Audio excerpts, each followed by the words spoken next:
it to work right now, bringing out a special guest, John Carpenter.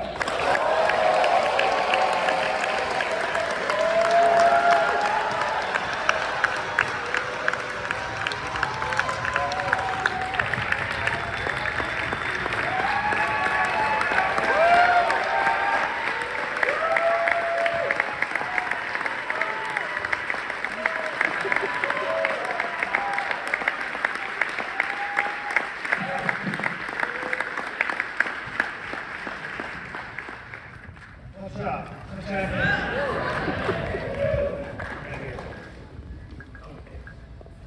Well, John, I'm really excited that we get to spend a couple minutes before people watch Escape from LA talking about this movie. You want to just jump into it?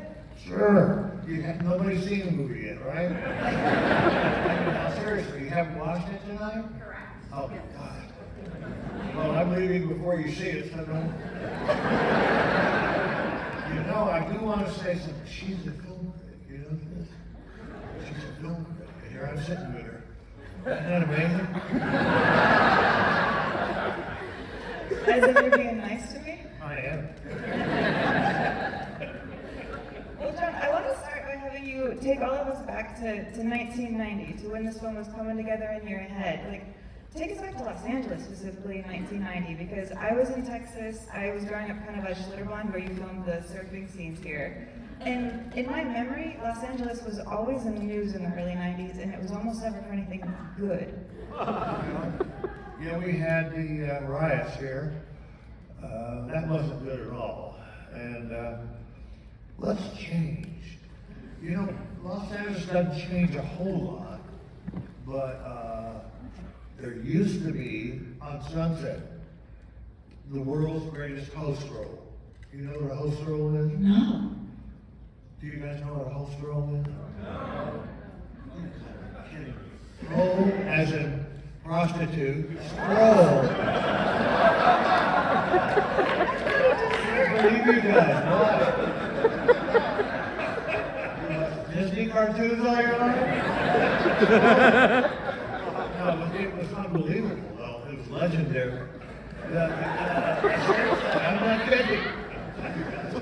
So square, what's wrong with you? It was around the All-American Burger, but it was further up. There was a place where they all kind of gathered. Anyway, I don't know about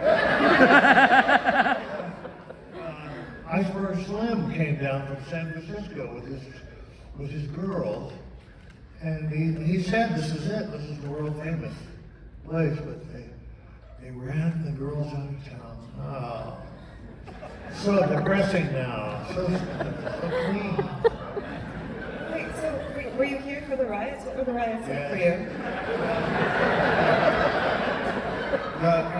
Live up in the Hollywood Hills, above Sunset, above the Comedy Store, above the Comedy Store. And so from our balcony, you could see the smoke, the fires that they had set out there. It was unbelievable. The city just went down. And it wasn't right for days. And we had to watch out where we went and so forth. That was pretty serious. You were in Texas, huh? I was in Texas. Yeah, what's that like? It was much calmer. It was a lot calmer. Calmer, Yeah. I mean, but I don't know if this is right, but I have this picture in my head of you driving around LA, looking at landmarks, looking at the Chinese, driving by Universal Studios, and thinking, oh, I know how I could destroy that, or I know what that would look like in the post-apocalypse, or... Well, guys, look, I'm going to tell you, first of all, I love Los Angeles. I ride here. I got here in 1968, and I knew this was home. I knew it. And boy, you think there's a great host role in the 90s? Boy, in 1968, oh, it was paradise.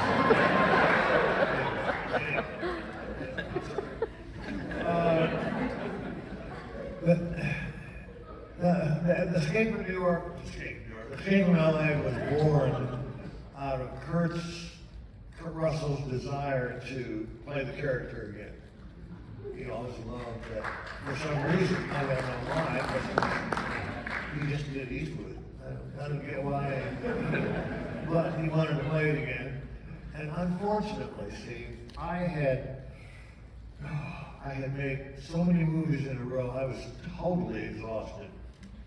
And here he came, let's do it. And I was like, okay, Kurt, let's go. So we wrote a script and we shopped it around and Paramount grabbed it and off we went. And it was, I don't know, I looked around and I thought, what's going on in LA? LA is changed only in the downtown is now Latino, almost solid. And that wasn't that way when I got here. So that's changed, and I thought to myself, I bet you they're going to turn against the brown ones, you know, and kick them out of town. This film in so many ways seems to be a prediction of what's happening this summer. Well, yeah, but, you know, I could see it coming, and so that had to go in there, and I don't know, I wanted to get basketball in, and my favorite part of it was to cast Peter Fonda surfing, and that was the most fun I had. Peter was a great guy. Did you guys know each other before? No, you guys I feel did like you not would be know him. really good friends. No, I didn't know him. But the night we shot the surfing stuff, he was high on pot, so offered me some. It was great. Actually, the world's most famous skateboarder, Tony Hawk, has said that he did Peter Fonda surfing in that movie, but he's uncredited. Is that true? Are you kidding? That guy?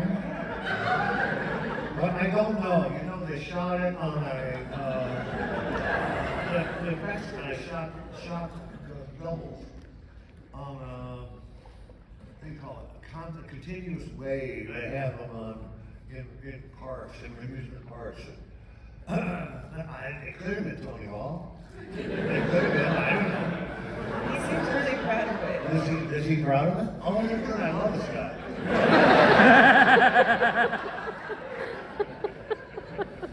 I mean, one big difference between Escape from New York and this movie is your budget went from $7 million to $50 million. What did that feel like? How was that? Well, but our budget went up, but we had a lot more to do. We shot almost 3 months of nights, and that, we're all crazy. We're all nuts afterward. Plus, Kurt and I wrote in the parts of a lot of beautiful young girls.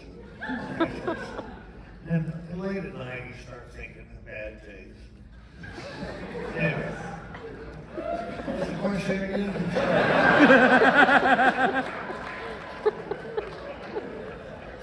I don't want to ask what you spent the $50 million on.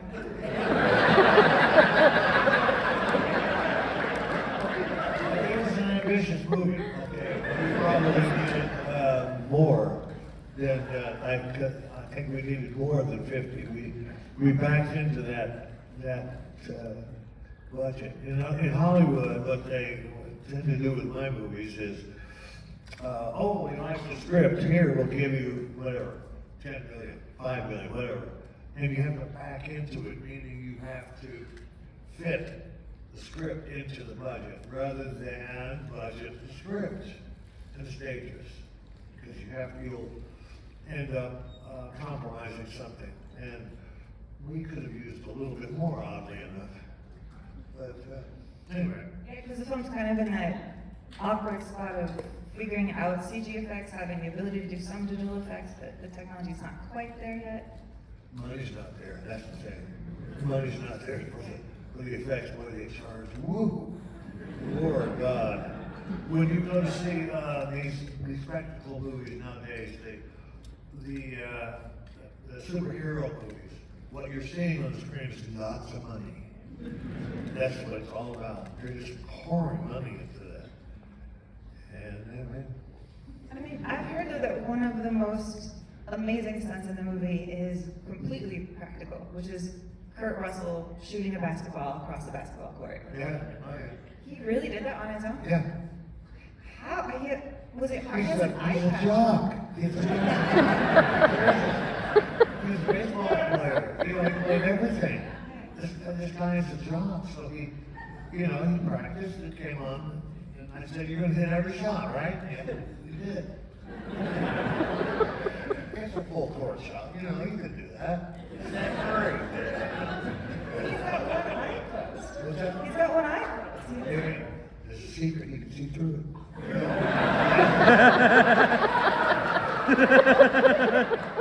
But don't tell anyone, you can see it. There actually were two patches, one where he could see through and one for the camera close-up, where it was, okay. This actually warmed my heart to hear that on set, one of the things you did spend money on was while you were at the LA Memorial Coliseum, you spent money to rent a Jumbotron, or to use the Jumbotron to broadcast the Lakers game so everybody could watch it between takes. That's right. That's true? And He's not a Lakers fan. I'm not like a fan, that doesn't matter. It doesn't matter. This was back in the good old days. The game was Magic Johnson versus Michael Jordan. And we're out there. It's believe me, if you're new in town, it's not warm at night at the Coliseum. Okay, it's cold, it's miserable, and we're setting up lights. And I'm this Hollywood guy in a trailer. We all have trailers along the line, and it has a whole bell. I thought, well, let's hook it up with the Jumbotron. Here it is, and it was up on the screen. Yeah, I'm very proud of myself. I do want to make you justify, though, in front of all of these nice people, why you're not a Lakers fan when you love the city so much. Well, I don't know. You guys ever hear of LeBron James? Okay, I have a problem with him.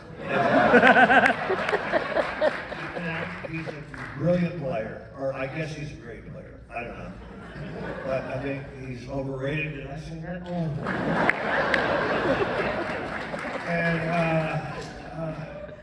he's done a couple things that he made this commercial, guys, back. I can't remember when it was. And I thought, that's it. I can't. That's it. He goes to work out, and the entire city follows him. All these kids follow him on bikes. He's like the savior. And oh God, it's so self-serving. Take it.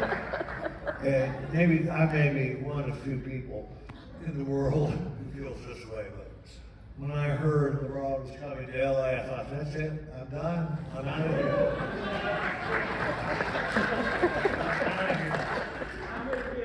Thank you very much. Thank you very much. Okay, but on the record, when he retires, will you come back to us? What's that? Will you come back to us when he retires? You know what? Maybe.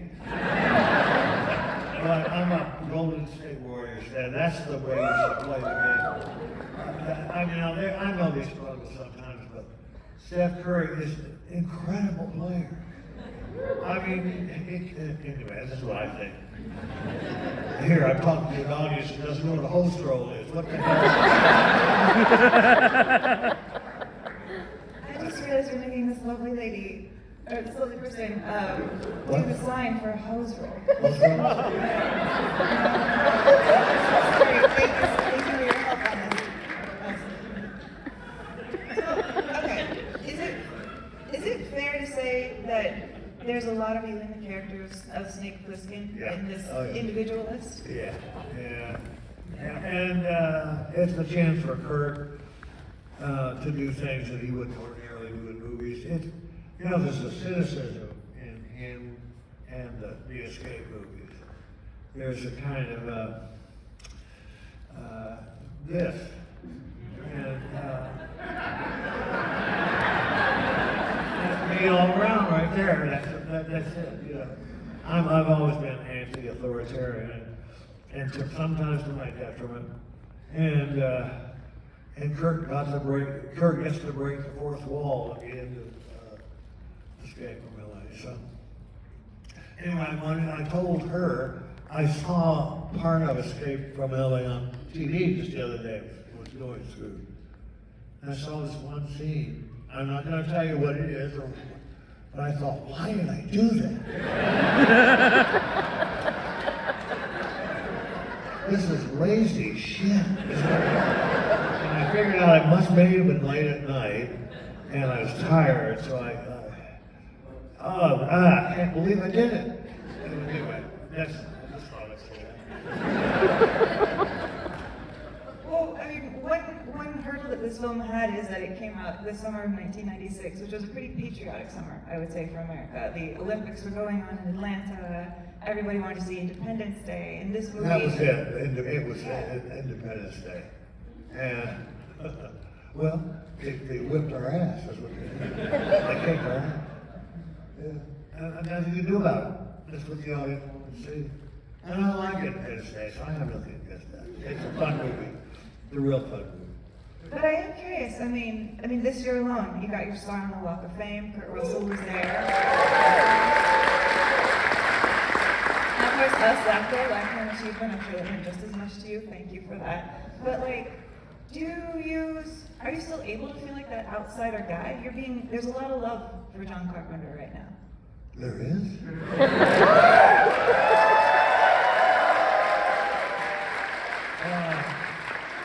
Well, outsider guy. My career changed back in 1982 when The Thing came out.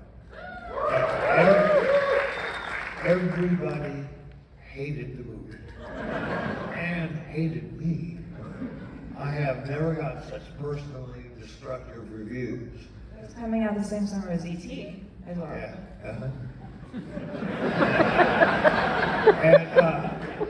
And I was swimming as hard as I could to stay afloat, and looking for a job. I lost my job because of it. My whole career changed. And I have never felt the revamp of The Thing. It's always been a distant deal. So, do I feel love for John Carpenter? A little bit, yeah. It's better than it was, but it's great. You get older and people, what's that line in the Chinatown? Old buildings and prostitutes, when they get old, they get respectable. That's kind of me. Like an old building. We just did a series of concerts downtown. This old, it's called the Velasco, and it's an ancient building, and I just love it. It's falling apart, It's, I don't know why I'm talking about that. Anyway, back to you. Here we go. Weird fun fact, David Velasco was he gave Mary Pickford her first big break. Did he really? Yeah, I didn't know when that. she was a child. Yeah, child stage actor. So there's a lot of history with the name Velasco. Now, let me ask you a question. As a critic, do you like old movies? Yeah, What do you think of Sunset Boulevard? I love it. You love it. It was on today. Let's watch it. What do you think of a movie called Ace in the Hole? I love it. Well, you're really okay, good. Oh, wow, see, I'm liking this. I like this a lot. Have you seen Vertigo? Yes. What do you think of Vertigo? I've grown to respect it. Okay. Why is that? I'm curious. Why? Because when I watch Vertigo, it puts me in a headspace that no other movie puts me in. Really? It's true. Do you like Vertigo? Oh, are you kidding? It may be the greatest movie ever made. Yeah, it is. Just technically and acting-wise and all of it. It's an example of what movies do the best. It is a nightmare you're in that movie. And you don't ever wake up from it. Right to the very end. Does watching movies like that make you want to make more movies? Well, yeah, they do. But then I start thinking about getting up early in the morning. I think about the pressure, the stress of my lifestyle, and then I think, oh, they'll make somebody else will. I'm just going to sit there and play video games. kick off the stage before I ask about Deborah Hill. Yeah. You guys got to work together in this. Yeah. What brought you guys back together after about a decade? Well, you know, she was the producer on Rhythmscape New York. Kurt and I, we needed her, you know, and we felt it was good to bring her back. And she didn't do much writing on the script, but Deborah's a good producer. She was really good. And so we were the team again. And Kurt was lifting weights, and you know, he wanted to get in shape for the character. He fit into his same uniform, right? His same costume from 15 years ago? He claims it, but I don't know, maybe he did. I love Kurt. You know, Kurt's I think Kurt is one of the best actors who is not, he doesn't get the credit he deserves for his ability. He is underappreciated by Hollywood, I think.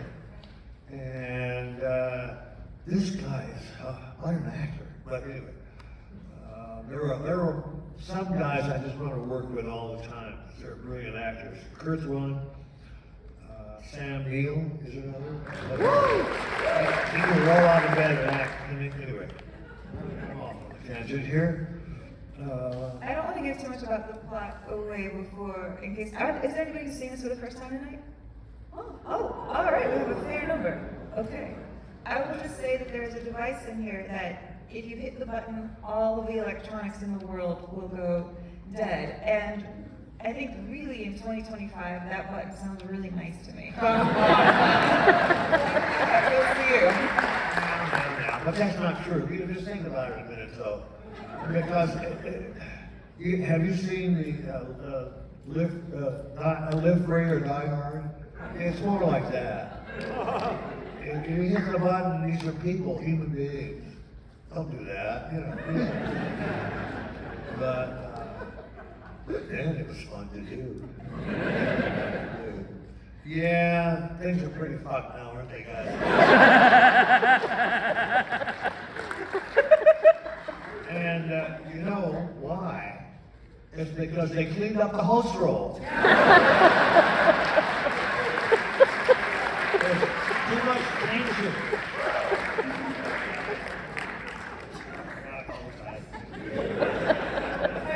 I guess before we go, I just want to ask, all these years later, are you surprised that LA is still standing?